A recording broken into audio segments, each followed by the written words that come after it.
Bonjour à tous, nous nous retrouvons aujourd'hui pour l'épisode 2 de ma série concernant les PLL au Megaminx. Aujourd'hui, nous allons voir tous les cas de permutation des coins, à savoir les PLL A, E, K et H. Commençons tout de suite avec les premiers cas où vous avez trois coins à permuter. Ici dans le sens anti-horaire et ici dans le sens horaire. Dans cette première configuration, vous vous mettez avec le gros bloc devant vous, comme ceci, et vous pouvez réaliser cette formule.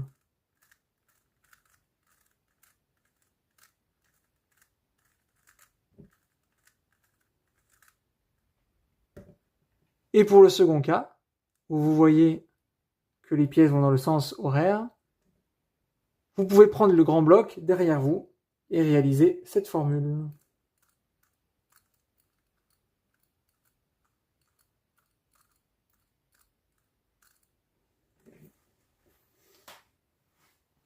Pour les deux prochains cas, qui sont aussi des permutations de trois coins, vous avez cette fois-ci un coin qui est éloigné des deux autres. Quand ceux-ci vont dans le sens des aiguilles d'une montre, vous pouvez réaliser cette formule.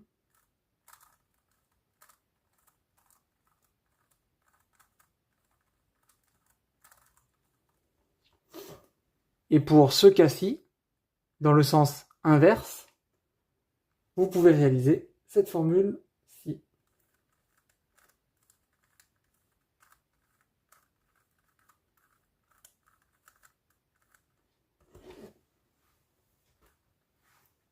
Passons maintenant au cas de permutation de 4 coins. Dans ce premier cas, vous pouvez repérer, car ce sont les mêmes couleurs qui pointent devant vous, et puis les mêmes ici qui pointent derrière.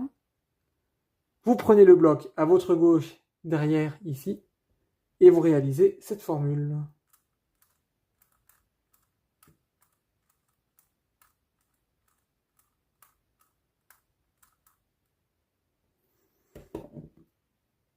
Pour ce cas-ci, c'est celui qui correspond à une PLL E au 3x3.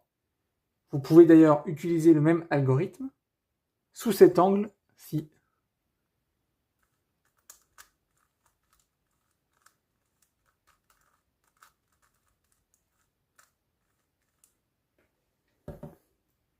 Et enfin, le dernier cas, qui se présente comme cela, vous pouvez voir que ces deux pièces ici se permutent comme cela, et les deux derrière, pareil.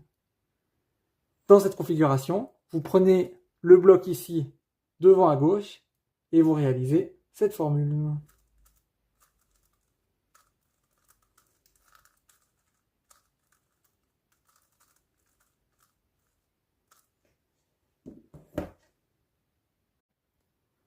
Passons à présent au cas de permutation de 5 coins. Dans ce premier cas, vous voyez que chaque pièce se permute d'un cran dans le sens anti-horaire. Dans ce cas-ci, vous pouvez réaliser une double PLL-U, à savoir comme ceci.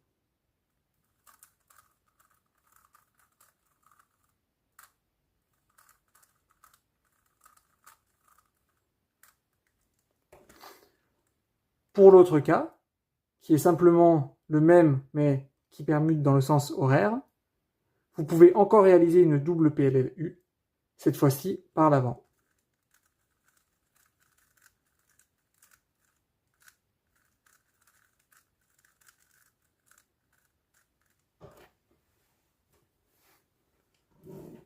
Pour les deux cas suivants, vous voyez que cette fois-ci, la pièce tourne toujours dans le sens anti-horaire, mais se décale de 2. Ici, 1, 2. Elle va se décaler ici, celle-là de 2 également, etc. Et ce, dans le sens anti-horaire. Pour ces cas, vous pouvez réaliser cette formule.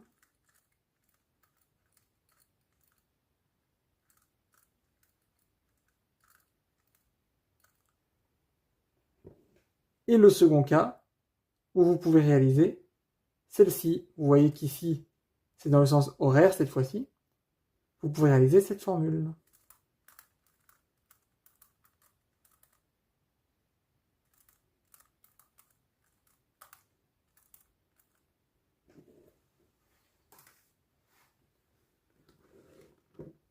Ensuite, pour les deux cas suivants, vous pouvez les reconnaître puisque vous avez deux pièces, deux coins ici et ici qui ont des couleurs identiques, comme ceci.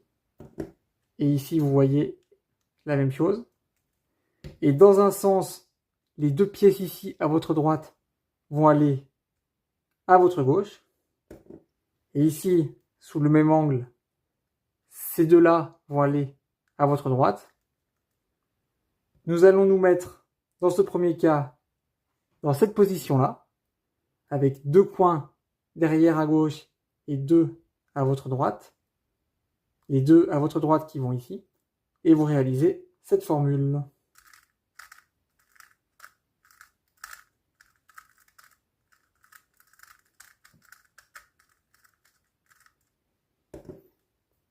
Et pour ceci, vous pouvez réaliser la même chose par la gauche, comme ceci, ou alors par l'arrière, ici.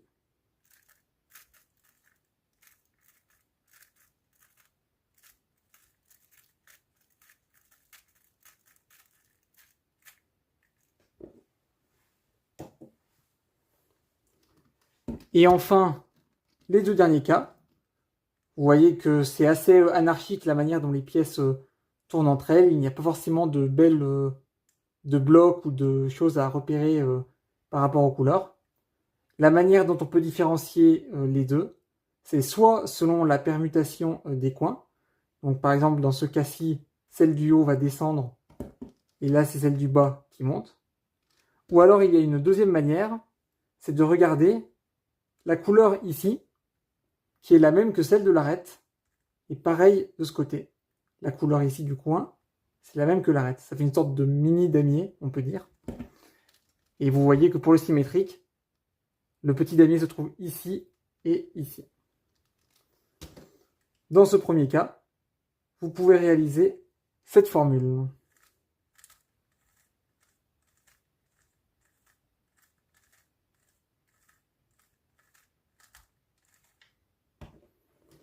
Et dans le second cas, vous pouvez faire celle-ci.